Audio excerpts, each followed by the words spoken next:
자, 동행의 삶 8번째, 야곱의 동행은 3번째입니다. 한번 따라합시다. 선악의 가부를 결정하시는 이.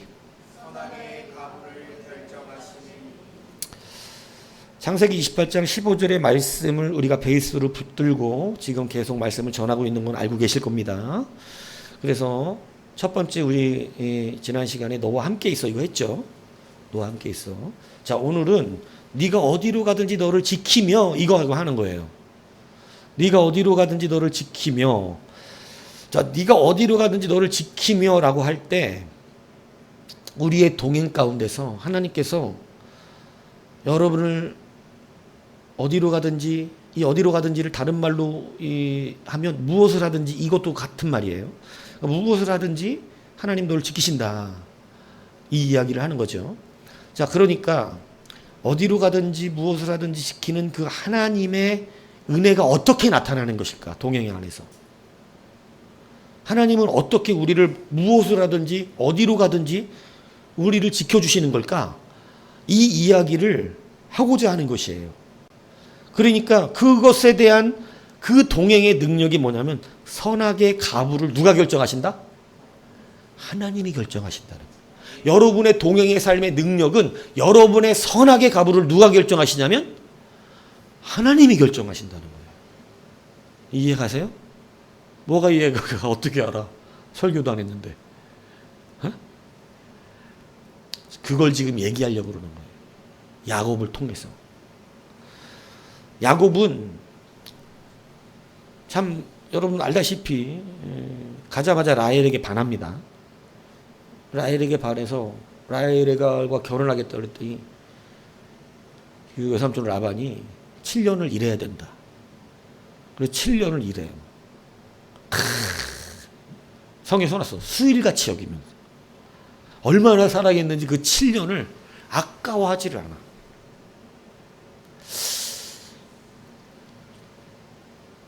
그런가? 빨리 결혼하고 싶어가지고 막 너무 늦지 않았을까 싶은데 오히려 성경은 반대로 써놨어. 7년을 수일처럼 여기면서 일했대. 그러니까 진짜 큰 사랑은 그런가 봐. 이기적인 사랑은 시간이 안 가는 것 같은데 정말 그를 사랑하면 그 오랜 시간도 문제가 되지 않는 거다 이거지. 이기적인 사랑은 사람을 기다리면 너무 늦게 오는 거지. 그런데 진짜 그 사람을 사랑하면 3시간을 기다려도 얼마 안 기다린 것처럼 있는 거지. 그러니까 진짜 사랑은 이기적인 사랑과 달라요. 번외적으로 하는 얘기예요. 번외적. 관심이 없어서 그런 거 말고. 여러분 얼마 일을 했어요. 그러고 나서 잔치를 벌였어. 잔치까지 벌였어. 결혼잔치. 그리고 아침에 일어날 때 레아야 분명히 저녁엔 라헬 데려왔을 거 아니야. 낮에 잔치했을 때는. 이런 사기를 당했습니다. 야곱도 깜짝 놀랄 만한 사기지.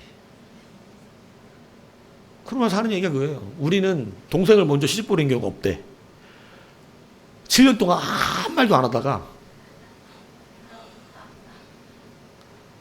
그래서 그러면 라헬을 또 결혼하면 어떻게 됩니까? 그러니까 7년 더 일해야 된대. 14년 동안 종살이 한 거죠. 딸 두 딸을 한꺼번에 처리하면서 14년을 일부려 먹은 겁니다. 대단한 사기꾼이죠. 자, 그 이후에 그렇게 14년을 보내고 나서 이제 6년 동안에 이제 야곱도 자기의 재산을 가지겠다.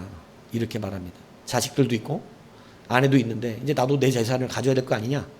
이렇게 말해서 이제 라반과 협정을 해요. 뭐냐면 무엇이 너의 것이 되냐 이렇게 했을 때 얼룩무늬, 점박이 이런 양은 내 양이고 그냥 깨끗한 양은 삼촌의 양입니다. 내가 의로운 것은 이거 점박이가 있는 것이 나는 것을 와서 보면 하얀 양이 없으면 점박이 양만 있으면 깨끗한 거 아니냐.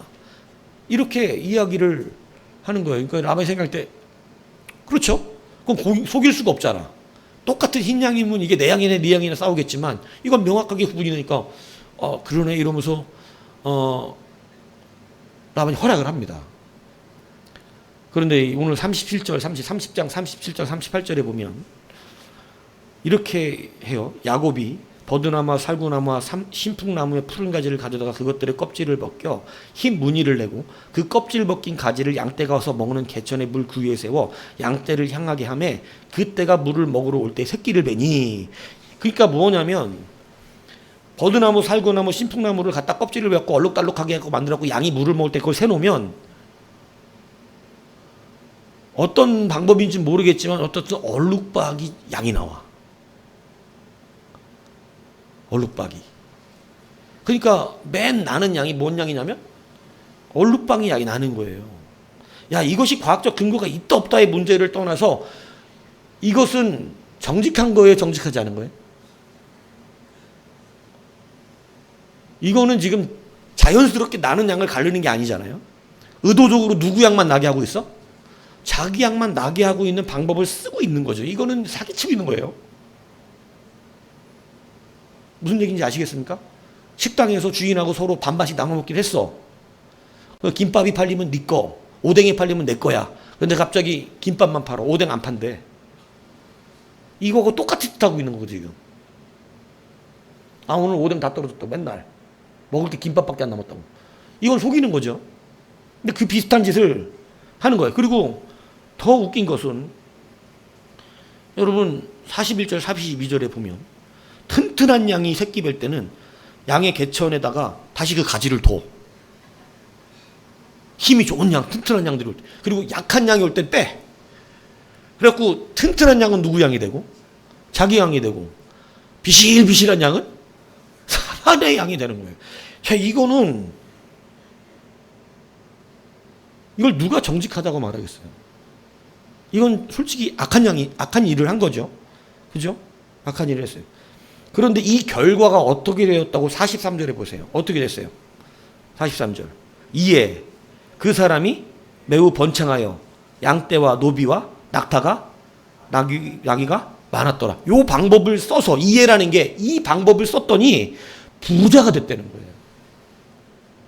부자가. 이해라고 하는 게 그 짓을 했다는 거야. 나무 갖다가 얼룩덜룩한 나무 세워서 이렇게 해가지고 얼룩무늬 양만 나오게 하고 이렇게 해가지고 이에 드디어 그가 부자가 되었다. 그렇게 몇 년을 해먹은 거냐면 6년을 해먹은 겁니다. 그러니까 갑자기 라반보다 어떻게 되는 거야? 막 이게 그냥 대충 좀만 부자가 돼 비슷하게 이렇게 재산이 증식되면 문제가 안 생기는데 라반은 양들이 오면 맨날 비실 이러는데 매가 이러는데 막 이 야곱의 양은 이렇게 하고 다니는 거죠. 막 걸을 때도 이렇게 걸어 다니는데 라반의 양은 이렇게 하고 그러니까 그리고 막 너무 기하급수적으로 누구만 부자가 되고 있어? 이거는 당연히 사기치고 있다는 게 티가 나야 안 나요? 이건 분명히 뭔가 지금 도둑질을 하고 있든 뭔가 지금 얘가 사기치고 있다. 정상적인 범주가 어떻게 됐어요? 벗어났죠. 그러니까 여러분 이 두 사람은 성경에 다 기록하지 않았지만 수많은 갈등의 골이 있었겠어요? 없었겠어요? 있지요. 그 6년이라는 세월 동안. 그러니까 이 야곱의 품삯을 정해주는 방법을 10번이나 라반이 바꾸기도 합니다. 왜냐하면 자꾸 이렇게도 해봤다 저렇게도 해봤다 이렇게도 해봐. 왜냐하면 자꾸 누구만 부자가 되니까 야곱만 부자니까. 근데 얼룩무딘 걸 어떻게 해? 흰 양이어야 내 걸 훔쳐갔다 그러지. 아마 목욕도 시켜봤을까 물감 칠한 거 아닌가 싶어서. 그런데 걔만 부자가 되니까 방법을 바꾸는 거예요. 자꾸 품삯을. 근데 그때마다 야곱은 여하튼 편법을 쓴 거죠. 편법은 언제부터 써먹었어요? 에서한테 장자거를 뺏어올 때부터 편법을 써먹었죠. 근데 라반도 뭐에 대가요? 편법에 대가죠. 아내를 둘이나 그냥 갖다 떠맡기면서 14년 부려먹었잖아. 공짜로. 결혼시켜놓고 밥만 주면서. 편법과 편법의 사람이 만나면 어떻게 되죠? 사기가 난무하죠. 엄청난 갈등들이 생겼어요. 서로 복수하고 복수하는 인생이 됐을 것입니다. 근데 여하튼 성경은 야곱이 엄청난 부자가 되었다고 기록하고 있더라는 거예요.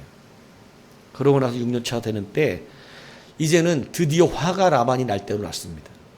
이게 분명히 무슨 방법이 있는데 자기 양들은 빚이라고 맨날 그지 같은 양들만 오고 맨날 자기 양은 별로 생기지도 않는데 이 야곱은 양도 튼튼한 데다가 막 엄청 부자가 되고 그러니까 그 자식들이 점점 야곱에 대해서 뭔가 문제가 있다 이거. 분명히 아버지의 양을 훔쳐가고 있는 중이지 이건 훔치는 것이지 분명히 문제가 있다고 이야기를 하면서 라반의 안색이 바뀌기 시작했다고 성경은 기록해요. 라반의 안색이 바뀌었다는 건 뭐냐면 죽여버릴까? 이거를 말하는 거예요. 그 정도로 지금 심각한 상황이 온 거예요. 라반이 야곱을 이거 죽여버릴까?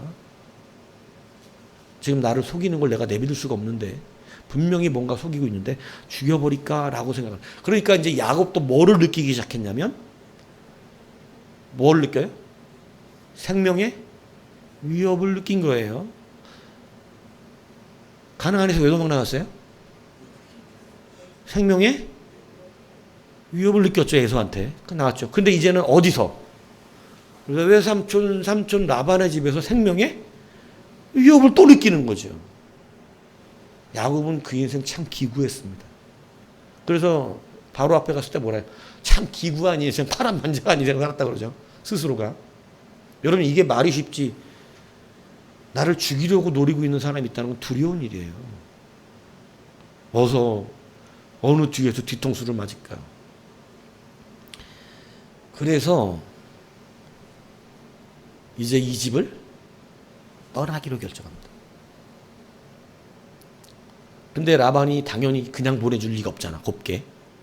당연히 곱게 보내줄 리가 없습니다. 떠나다 그러면 곱게 보내줄 리가 없어요. 재산을 뺐든지 야곱을 죽이든지 너 이거 다 내놓고 가 이러든지 뭐 그냥 그러니까 어떻게 하냐면 도망갑니다. 한 말 안 하고 그것도 라반이 양칠 때 양의 이 털을 깎는 그때 털 깎는 때는 또 이 잔치 때거든요.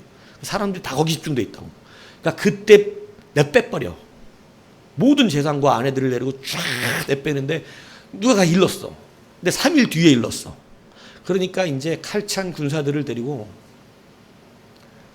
여러분 야곱을 7일 동안 쉬지 않고 쫓아가서 길르앗산에서 붙잡습니다. 길르앗산에서 붙잡아서 이제 어떻게 할까요? 죽일 명분을 라반은 다 싸놨어요.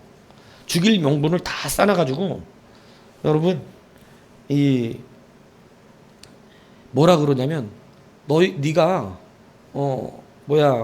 내 딸들을 칼로 위협하여 데려가고 이렇게 말하면서 이제 그 라반은 나름대로 딸들이 다 동의해서 간 거예요. 그렇지만 이제 그런 죽일 명분을 다 쌓고 이제는 야곱을 죽이고 재산 다 몰수하고 다시 자기 딸들하고 다 데리고 와서 이제 이렇게 할 양으로 쫓아간 겁니다. 그런데 그렇게 하려고 하는 날 그날 밤에 하나님이 라반에게 나타나세요. 라반에게 나타나셔서 오늘 우리가 읽은 본문에 어떻게 하라고? 자, 24절에 보세요. 뭐라 그래요? 밤에 하나님이 아람 사람 라반에게 현몽하여 이르시되 너는 삼과 야곱에게 선악간에 말하지 말라. 이렇게 말합니다. 그러니까 26절에 보면 라반이 야곱이 그렇게 말해요. 네가 나를 속이고 내 딸들을 칼로 사로잡아 갖고 끌고 갔다. 그러니까 속인 것에다가 재산 속여서 가져간 것에다가 딸들까지 막 위협해서 끌고 갔다라고 이렇게 해서 죽일 명분을 갖고 왔는데 하나님은 그 밤에 꿈으로 라반에게 협박하십니다. 선으로부터 악에 이르기까지 잘한 거든 잘못한 거든 무엇이든 간에 어떻게 하지 말라고? 야곱 보고 따지지 말래요. 죽여버린다 이랬겠지. 그거 따지면.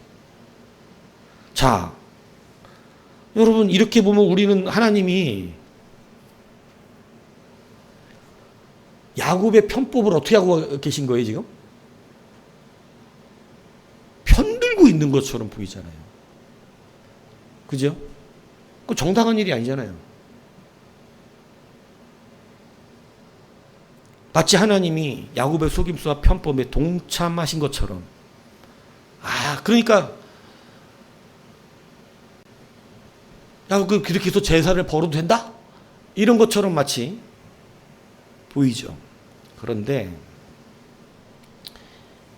사실은 그것이 아닙니다. 하나님께서는 라반과 야곱이 서로의 품삯을 정할 때 얼룩진 것을 야곱의 것으로 하고자 약속했을 때 하나님께서는 이미 얼룩진 것들이 새끼를 베도록 하나님이 역사해 주셨어요. 다시 말하면 야곱의 편법과 속임수 때문에 그가 많은 양을 얻게 된 것이 아니고 하나님께서 얼룩진 것을 자기 것으로 갖고자 했을 때 이미 하나님이 그에게 많은 물질을 주시기로 어떻게 했냐면 작정하셨다는 거예요. 그래서 여러분 성경에 여러분 이 야곱이 그렇게 이야기하는 장면이 나와요. 자, 31장 10절에 보세요. 자, 9절에 보세요. 하나님이 이같이 그대들의 아버지의 가축을 빼앗아 내게 주셨느니라. 그가 나중에 깨닫습니다. 이 일이 하나님께로 나는 것이라는 것을. 그 양떼가 새끼 뵐 때 내가 꿈에 눈을 들어보니 양떼를 탄 수장은 다 얼룩무늬 있는 것과 점 있는 것과 아롱진 것이었더라. 11절 꿈에 하나님의 사자가 내게 말씀하시기를 야곱아 하기로 내가 대답하여 여기 있나이다 하며 이르시되 내 눈을 들어보라. 양떼를 탄 수장은 다 얼룩무늬 있는 것, 점 있는 것과 아롱진 것이니라. 그러니까 아롱진 것과 점 있는 것과 이런 얼룩 양이 나온 것은 쉽게 얘기하면 누가 그렇게 하게 하신 거예요? 그가 지금 나뭇가지를 거기다 세워갖고 그렇게 된 게 아니고 지금 깨끗한 양들은 교미를 하게 안 하시고 얼룩진 양들만 다 그렇게 하게 누가 만들어주셨다고? 하나님이 하게 하셨다고 꿈에 알려주신 거예요. 자, 그러니까 야곱은 무슨 짓을 한 거죠? 안 해도 되는 짓을 한 겁니다. 여러분 이것을 다시 잘 기억하셔야 돼요. 그거 안 해도 됐었다니까. 자기가 그거 안 해도 하나님이 그를 번창하게 하시려고. 그러니까 그거를 돼서 잘 된 게 아니야. 하나님은 그거 돼서 잘 된 게 해준 게 아니야. 하나님이 그거에 동일한 게 아니라고. 하나님은 그냥 야곱을 잘 되게 하시려고 했던 거예요. 여러분 하나님은 에서가 형이긴 했지만 장자의 권과 능력을 처음부터 누구에게 주시기로 했어요? 야곱에게. 장자권 안 뺏어도 되는 것이었다고. 원래 그 복을 주셨던 거예요. 무슨 얘기인지 이해 가십니까? 그런데 세상 사람이 볼 때, 특히 오늘 이 라반이 볼 때 분명히 편법을 써서 양을 많이 키운 것으로 보이는데 하나님이 선악간에 말하지 말라 그러니까 세상 사람이 볼 때, 라반이 볼 때는 하나님은 야곱이 무슨 짓을 하든지 누구 편을 들어? 야곱 편을 들고 있는 것처럼 보이는 거예요. 무슨 얘기인지 이해가십니까? 하나님은 야곱의 편법을 인정하지 않습니다. 속여서 장자껏 뺏은 것을 인정하지 않아요. 그건 하나님 기뻐하는 일이 아니에요. 원래 하나님이 주시려고 했던 거 받은 것뿐이에요. 그 효과는 없었어. 야곱이 팥죽으로 장자권을 산 효과는 없었어. 이 무슨 얘기인지 아시죠? 다만 이 야곱같이 남을 속이는 자의 모습 속에서 하나님이 그를 사랑하시니까 하나님이 속이는 것도 편법으로 저렇게 하는 것도 편들어 주시네? 이렇게 하니까 네가 어디로 가든지 네가 무엇을 하든지 하나님 너와 함께 하신다. 세상 사람이 볼 때 이런 거예요. 무슨 얘기 이해 가십니까? 우리 생각나는 사람 한 사람 있죠? 아브라함이죠. 아브라함은 애굽에 가서도 자기 와이프를 뭐라 그래요? 동생이라고. 내 여동생. 그러면 나랑 결혼되자. 여동생인데 왜 안 되겠냐고. 이러고 보내. 그러고 나서 와서 겨우 도망 나와 하나님 지켜줬잖아. 도망 나와서 블레셋에 갔는데 블레셋 가서 또 아비멜렉이 딱 오니까 네 여동생입니다. 그러니까 그러냐 그럼 나랑 결혼시키겠다고. 그래갖고 또 빨리 가라고. 그러니까 하나님이 그날 밤에 아비멜렉에 나타나시죠. 너는 오늘 뒤질 거라고. 그러니까 제가 왜요? 그러니까 너는 아내 있는 남편이 있는 여자를 데려왔다고. 그러니까 아니 분명히 아브람 나한테 동생이라 그랬습니다. 아니다고 남편이 있는 여자라고. 그러니까 너는 죽을 거고, 너는 너네 집은 앞으로 애 못 낳는다고 이래버립니다. 그러니까 막 아비멜렉이 따지잖아요. 하나님 내가 속은 건데, 그러니까 내가 너한테 말하지 않냐. 빨리 보내라 그럼. 보내고 아브라함이 널 위해 기도해주면 너는 안 죽을 것이고 너네 집도 다시 잉태하게 될 것이다. 이렇게 얘기한단 말이에요. 자, 하나님이 아브라함이 자기 아내를 누이라고 속여서 보낸 것을 지금 인정하시는 거예요? 이게 그게 아닙니다. 하나님은 원래 사라를 지키시려고 했어요. 왜냐하면 사라를 통해 이삭을 낳아야 되거든. 하나님 지키려고 했다고. 원래 지켜주시려고, 원래 잘되게 하시려고, 원래 복을 주시려고.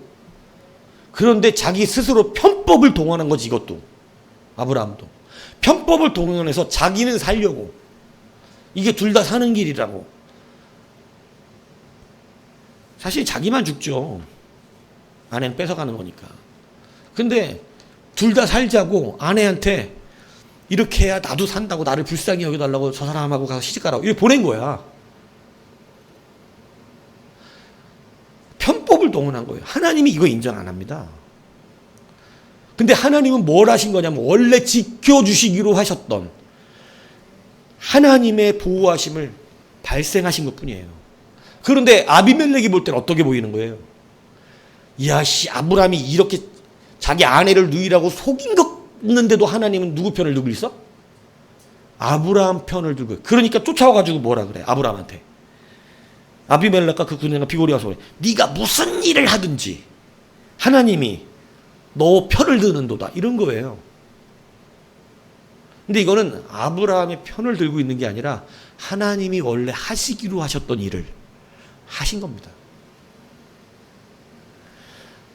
여러분, 우리를 지키신다라고 하는 것을 오늘 성경의 본문이 네가 어디로 가든지 너를 지키며 라고 하는 동행의 이 약속을 여러분 이제 확신하십시오. 여러분, 우리가 이제 우리의 편법을 버려야 한다는 걸 말씀하고 있는 거예요. 하나님은 우리가 어디로 가든지 우리를 지키시는 것. 여러분, 하나님은 우리를 지키시기로 하셨어요. 그런데 우리는 자꾸 하나님의 지키심보다 앞서 자꾸 무슨 짓을 하냐면 편법을 씁니다.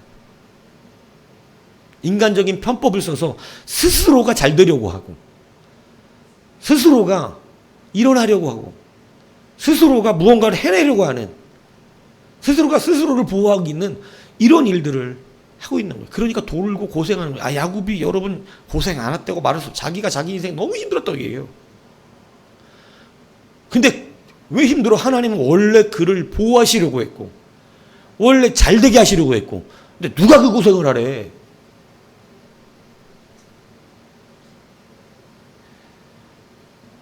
원래 잘되게 하시려고 하셨다고.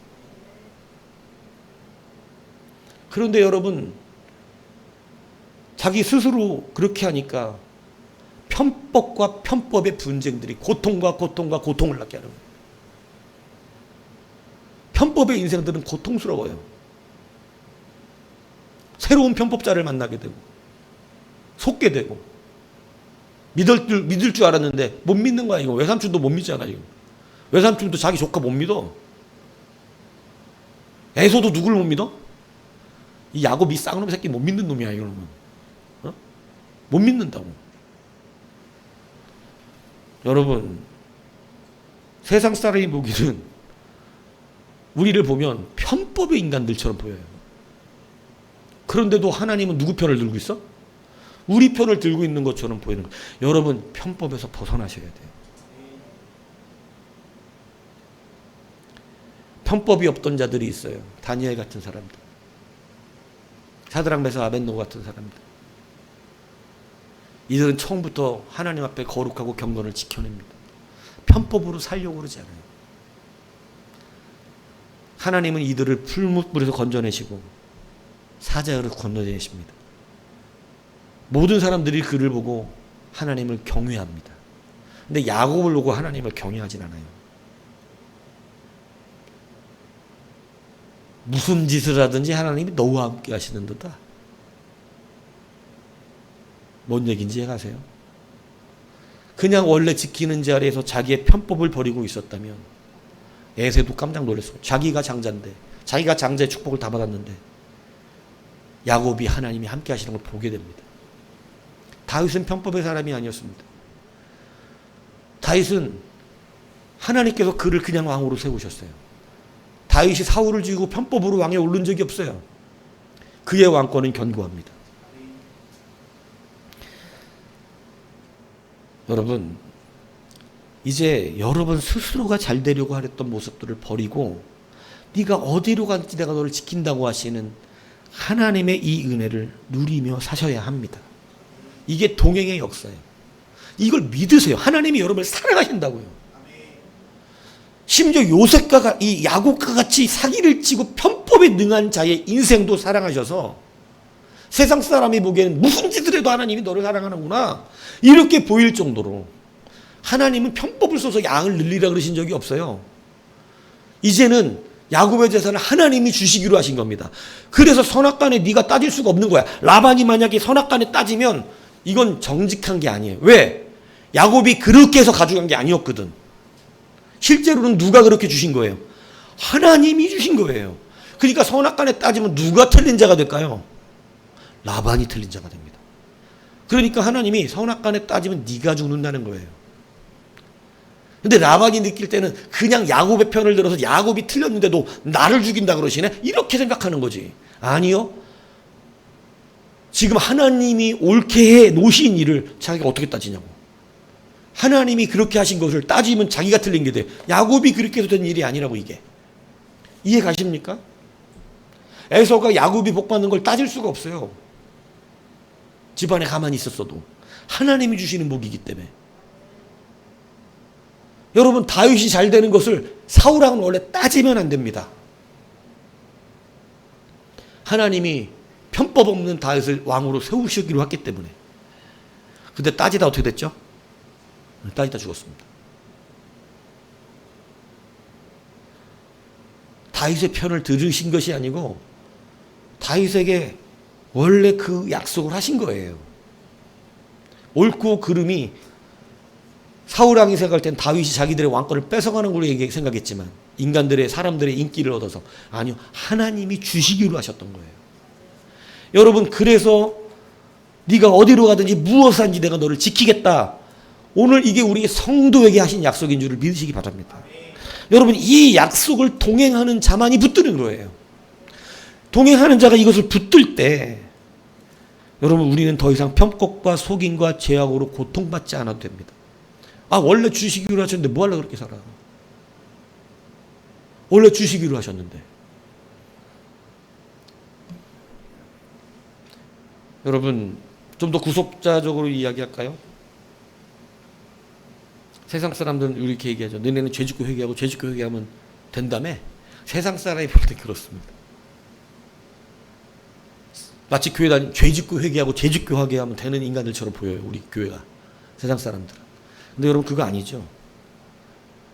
하나님께서 우리의 모든 죄를 영원토록 구속하셨죠. 예수 십자가의 피로써. 그래서 자녀 삼으셨죠. 자녀 삼으시로 말미암아 마귀의 정죄의 권세가 무너진 것입니다. 그래서 계시록 12장 10절에 내가 떠드니 하늘에 큰 음성이 있어 이르되 이제 우리 하나님의 구원과 능력과 나라가 또 그의 그리스도의 권세가 나타났으니 그리스도의 권세가 나타났으니 십자가 권세죠. 우리 형제들을 참수하던 우리 형제들을 성도들을 정죄하던 자 곧 우리 하나님께서 밤낮 참수하던 자가 쫓겨났고 자기 위치를 잃었습니다. 참소의 권세가 끝났다 이게. 그러니까 마귀의 권세가 사라진 거예요. 마귀가 하던 짓은 뭐예요? 우리의 죄를 고발하여 지옥 보내는 일이었습니다. 그런데 죄를 고발하던 자를 예수 십자가의 보혈로 말미암아 사망의 법, 죄의 법이 사라져버린 거예요. 그러니까 죄 짓고 회개하고 되고 죄 짓고 회개하면 되는 것을 말하는 게 아니고 예수님이 우리 죄를 다 미리 모든 세상 끝날까지 죄를 뒤집어 쓰셨다고. 죄 짓고 회개하고 죄 짓고 회개하고 되는 인생을 살아도 된다는 얘기가 아니라 우리를 영원토록 용서하시고 자녀 삼으셨다는 거죠. 그래서 우리는 세상 사람이 볼 때는 니네들이 무슨 죄를 져도 하나님은 니네 편이냐? 이렇게 되는 거예요. 맞죠? 근데 말의 의미가 틀려서 그렇지. 우리가 무슨 죄를 져도 하나님이 우리 편을 드는 게 아니라 하나님이 우리 모든 죄를 용서해 주신 것 뿐이에요. 죄 짓는 자를 편들어 주는 게 아니고. 무슨 얘기인지 이해가십니까? 이제 예수 그리스도의 건설로 말미암아 야곱 같은 우리가, 그래서 하나님은 다니엘을 이스라엘 하나님의 백성의 이름으로 쓰지 않아. 여러분 이 말을 잘 들으시라고요. 왜 처음부터 의인과 같은 자 욥을 하나님의 백성의 이름으로 쓰질 않아? 하나님의 백성의 이름은 뭐예요? 하나님의 백성의 이름이 뭐예요? 이스라엘 아니야, 이스라엘. 하나님의 백성의 이름이. 이스라엘은 누구예요? 야곱이잖아요. 근데 하나님의 백성의 이름을 왜 이스라엘로 하냐고, 왜 야곱의 이름을 갖다 쓰냐고, 거룩한 욥, 하나님의 백성 욥 이렇게 하시든가, 하나님의 백성 다니엘, 거룩한 자들의 이름을 쓰셔야 되지. 그래야 뭔가 하나님의 백성답잖아요. 그런데 사기꾼 야곱의 이름을 써서 하나님의 백성의 이름으로 삼습니다. 여러분 이게 뭔 얘기하는 거예요? 원래 하나님의 백성은 야곱과 같은 사람들이에요. 죄 많고 허물 많고 편법과 수법과, 그러니까 거룩한 척 하지 말라는 거예요. 예배하는 척 그렇게 하지 말라는 거예요. 우는 척 하지 말라는 거예요. 원래 그런 인간이 뭘 그런 척을 해. 그냥 예배하세요. 나의 연약함을 아뢰시고. 그래야 여러분 원래 사랑하시기로 하신 거야. 그런데 편법으로 뭘 보여줘야 하나님이 사랑하십니까?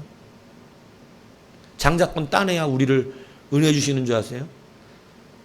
나무가지 꺾어다가 얼룩무늬 내가지고 양 먹일 때 세워놔야 부자가 되는 것인 줄 아십니까? 그게 아니에요. 그러니까 가증한 예배자로 쓰시면 안 돼요. 편법이 난무하는 자로 쓰시면 안 되는 것입니다. 여러분 하나님은 원래 우리를 어디로 가든지 무엇을 하든지 우리를 지키시는 분이에요. 원래 지키시기로 마음먹으셨어요. 그 복을 허락하여 주셨다고. 그러므로 편법을 쓰지 마십시오. 그리고 거룩한 자의 모본을 나타내시라고. 그것이 이제 우리가 하나님 원래 사랑하시는 은혜를 누리는 방법입니다. 방법이에요. 연약해도 사실은 또 괜찮습니다. 하나님은 반드시 이끌어내시기 때문이에요. 그래서 사실은 여러분 하나님은 우리를 그렇게 선악간에 가부를 세상 사람이 하지 못하도록, 마귀가 우리를 선악간에 판단하지 못하도록, 우리는 선악과를 먹고 그 죄를 지었는데 하나님은 그 죄를 막아내시는 은혜를 베풀어 주신 것입니다.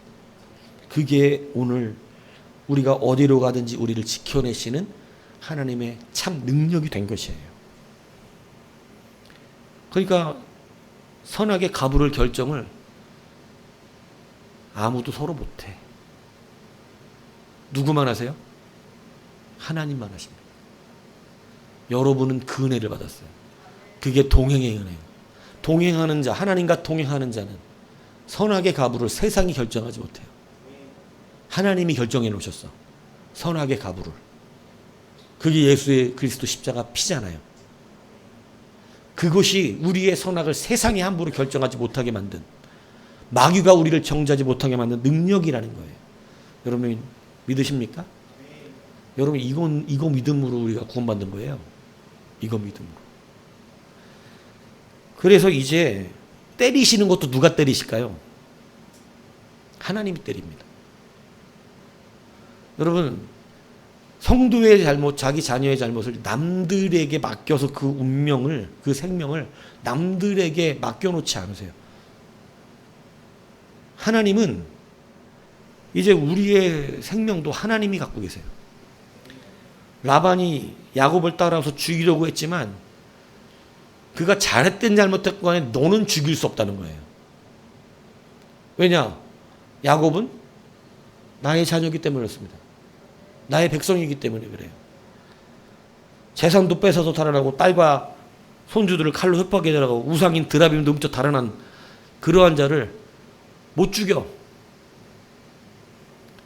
성도의 생명을 아무데나 맡겨놓으시지 않으세요. 여러분은 하나님의 뜻이 없이 죽을 수도 없습니다. 믿습니까? 그게 동행의 권세고 선악간에 함부로 세상이 판단하지 못하게 해놓은 능력. 여러분이 죽는다는 건 하나님이 허락했기 때문이에요. 성도는 하나님이 허락하지 않은 머리카락 하나도 마음대로 떨어지지 않습니다. 그래서 때려도 누가 친히 때리시나요? 하나님이 때려요. 여러분, 야곱이 이제 라반한테 죽을 뻔하니까 다시 아버지 집으로 가거든요. 엄마 있고 아버지 있고 한 집으로. 에서가 있어도 엄마 아빠가 자기 편을 좀 들어주면 살지 않을까 이런 생각했을까? 여튼 가.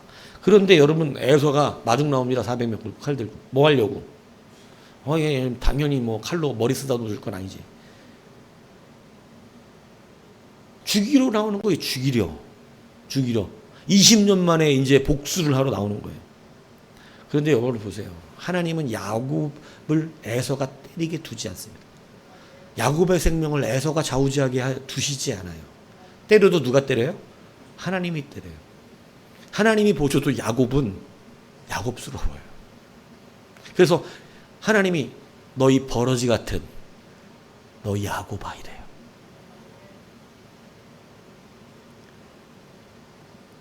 그러니까 여러분, 뭐 버러지에 대한 의미는 여러 주석적인 의미가 있어요. 네, 하나님 여튼 버러지는 징그럽잖아요. 근데 여러분, 하나님이 야곱이 어딜 때려요? 환도뼈 때리십니다. 그리고 다리 부러뜨려 버려요. 도망자의 다리를 이제 친히 때리십니다. 여기 옆에 골반 옆에 있는 거예요. 환도뼈. 그거 때려갖고 다리가 부러져 나가요. 이것이 하나님의 징계이죠. 하나님의 징계. 도망자의 발을 멈추게 하신 것입니다. 그래서 여러분, 동행자의 삶에는 뭐가 있는 줄 아세요? 하나님의 징계가 있어요. 이것을 기억하시라는 거예요. 동행하지 않는 자는 징계가 없습니다. 왜 그러냐면 그 생명을 하나님이 주지 않아요. 물론 뭐 우리가 보편적인 얘기할 때 모든 생명 하나님께 있죠. 그런데 어디로 가든지 무엇을 하든지 지키면 적용이 안 돼. 이게 아무나 적용되는 것 같으면 야곱에게만 말할 필요가 없고 아브라함에게만 말할 필요가 없지. 누구나 적용되는 얘기라면 이런 말 하실 필요가 없잖아. 근데 야곱에게만 적용되니까 하신 말씀이잖아. 네가 어디로 가든지 무엇을 하든지 내가 너를 지키며라고 하는 말은. 그러니까 여러분, 동행자가 아닌 사람을 어디로 가든지 무엇을 하든 지키지 않습니다. 그가 죽을 길로 가면 죽게 그냥 두시고 망할 길로 가면 그냥 망하게 두시고 이렇게 하신다고. 그런데 성도는, 하나님의 백성의 동행은 그가 망할 길로 가면, 죽을 길로 가면 하나님이 때리셔서 죽지 않게 하시고 망하지 않게 하시고 살게 하신단 말이에요. 그래서 동행의 또 한 가지 우리가 받는 기쁨과 은혜는 뭐냐면 징계입니다. 징계. 징계를 기뻐할 수 있는 사람. 이게 동행자예요. 아, 내가 아직도 하나님의 사랑을 받는구나. 그래서 여러분, 제가 그런 어떤 다큐들 좀 많이 봤는데 영화들도 그런 내용을 많이 다루는 게 있어요. 엄마 아빠의 간섭을 짜증내고 막 뭐 못하게 하고 막 이런 거를 막 짜증내는 놈이 나와. 그런데 아기 때 버려져서 고아원에서 자라. 근데 법적으로 아이들 학대하지 못하니까 늘 좋은 말만 듣고 자랐어요. 요즘은 모든 교육 시스템이 굉장히 잘 되어 있습니다. 그러니까 좋은 교육 받고 좋은 저기 잘하고 잘 해서 아이들 잘 자랐어요. 한번 서운한 소리도 잘 안 합니다, 요즘 아이들. 그리고 어머니 아버지가 있어서 맨날 꾸중 듣고 못하게 하고 이런 아이하고 부모 없이 자란 그 아이가 대면을 해요. 근데 이 아이가 불평을 해요. 부모 있는 아무것도 못하게 한다고. 짜증난다. 죽겠다고 아주 그냥.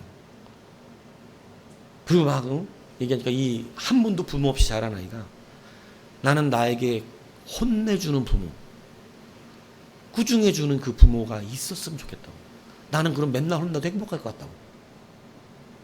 그런 얘기를 해요. 그러니까 사실은 있는 게 복이라는 거예요. 없는 게 복이라는 거예요. 여러분, 부모가 없는 게 복이에요? 그럴 리는 없죠. 여러분, 성도가 동행할 때 하나님의 징계는 그를 반드시 살려내기 위해 존재합니다. 오늘 야곱은 그 환도뼈를 얻어맞았습니다. 하나님의 징계가 사실은 그에게 나타난 거죠. 그래서 12장 11절에 무릇 징계가 당시에는 즐거워 보이지 않죠. 징계받고 혼나고 이러는데 뭐가 즐거워 보이겠어요? 슬퍼 보이죠, 당연히. 그러나 그로 말미암아 연단받은 자들은 의와 평강의 열매를 맺습니다. 그는 분명히 하나님의 사람으로 서요. 히브리서 11장 8절에 보면 징계는 다 받는 것이는 너희에게 없으면 사생자요 친하늘이 아니에요. 하나님의 아들은 징계를 받아야 돼. 그런데 한국 교회가 어느 순간부터 무너져서 다 사생자를 만들어버려요. 여러분, 교회가 있으면 교회는 당연히 치리가 있어요. 그런데 이 징계를 싫어합니다. 왜? 세상이 그렇게 만들어놨어요. 포스트 모더는 우리의 교육기관과 우리의 삶의 깊숙이 반영해서 남에게 꾸중 듣는 것, 남에게 말 듣는 것 자체를 싫어하게 만들어놨어요. 이 세상이. 그래서 애들을 지금 요즘 MZ세대들의 여러분 남의 말 듣지 않잖아요. 꾸중 잘 안 듣습니다. 예전에는 어른이 말하면 꾸중을 듣는 세대였죠. 근데 지금은 꾸중을 안 들어요. 이건 설교의 세계에도 나타났어요. 한국 사회가 언제부터 성도들에게 꾸중을 하거나 징계를 가하면 교회 떠납니다. 뭐 교회가 여기밖에 없어요? 바른 징계와 치리를 교회 법상은 있는데 교회가 치리하는 길을 못 봐요. 정확하게 그 양심을 찔러 그 죄를 드러내 책망하지 않습니다. 사생자를 만들어요. 그러나 성경도 이야기하죠. 우리는 하나님의 징계를 받아야 자녀입니다. 동행하는 자는 이걸 마땅한 것으로 여긴다는 거예요. 그러나 동행하지 않는 자는 하나님의 징계를 마땅한 것으로 여기지 않습니다. 받지 않아요. 그걸 싫어합니다. 왜냐하면 요한복음이 정확히 알려주잖아요. 빛이 그 가운데 비추니까 자기의 더러운 것을 어떻게 하려고? 감추기 위해서 그 빛을 싫어하는 것입니다.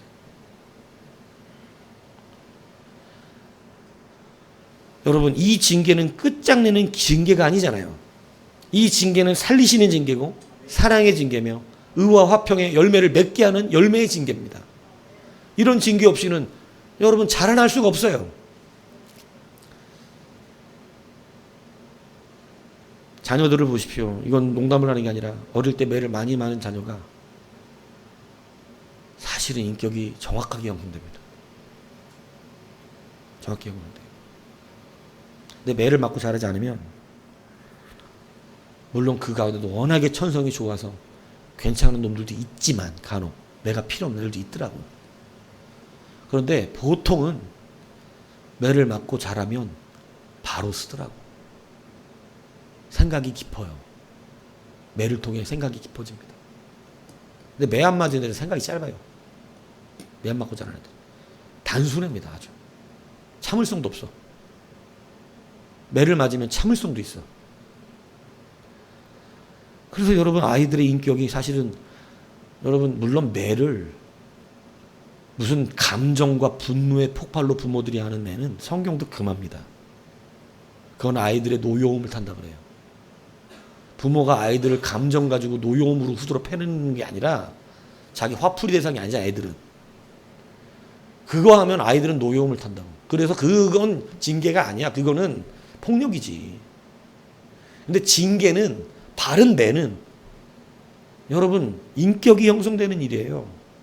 인격이. 그래서 그것이 없으면 하나님의 자녀가 될 수 없다는 것입니다. 여러분 하나님과 동행하십니까? 그러면 이제는 마땅히 무엇을 받아들이셔야 돼요?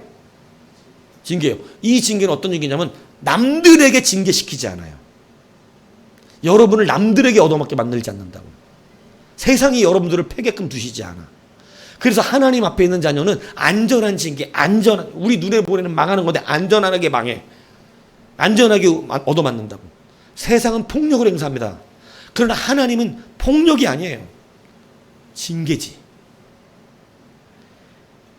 그래서 이건 끝장나는 징계가 아니에요.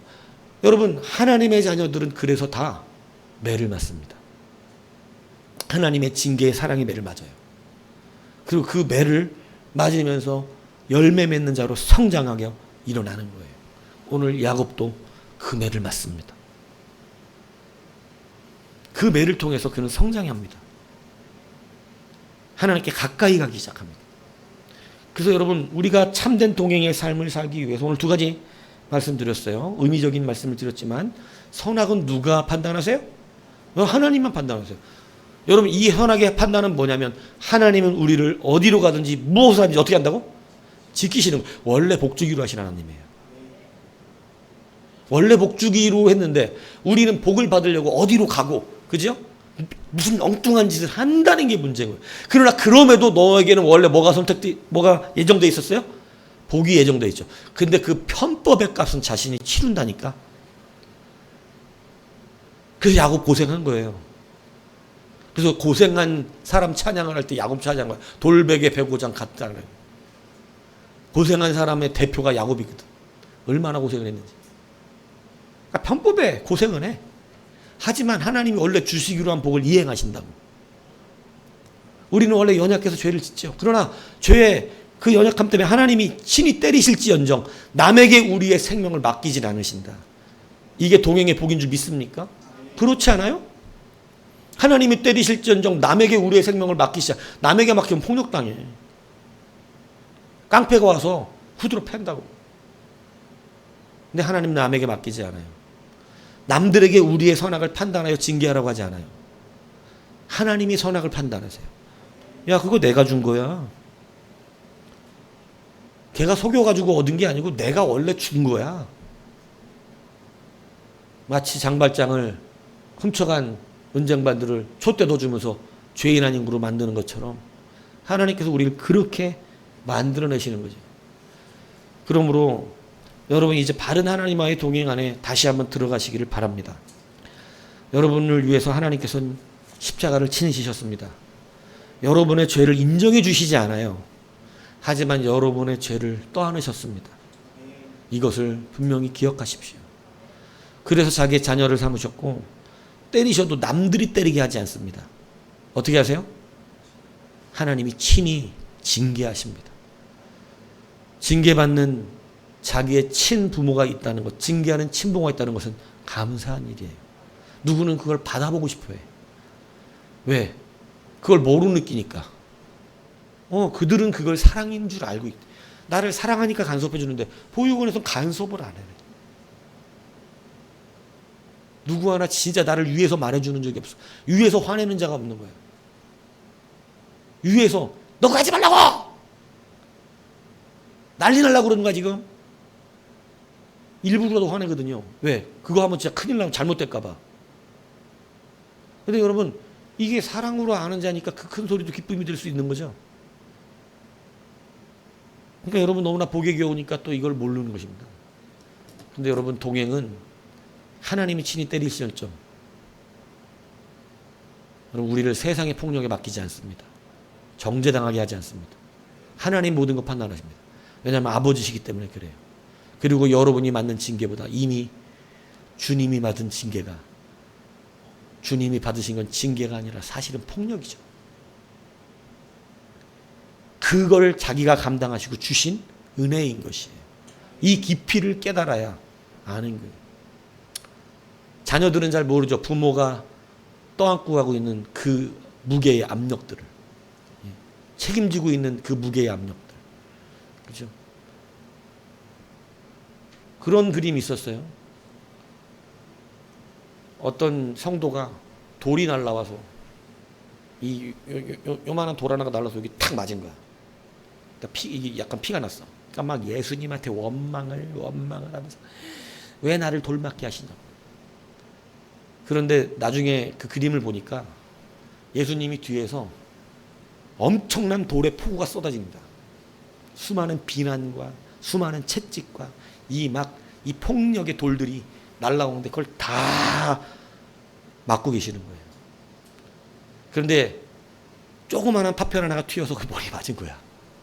근데 그거 갖다가 막 예수님한테 따지는 그런 그림을 누군가 그려놓은.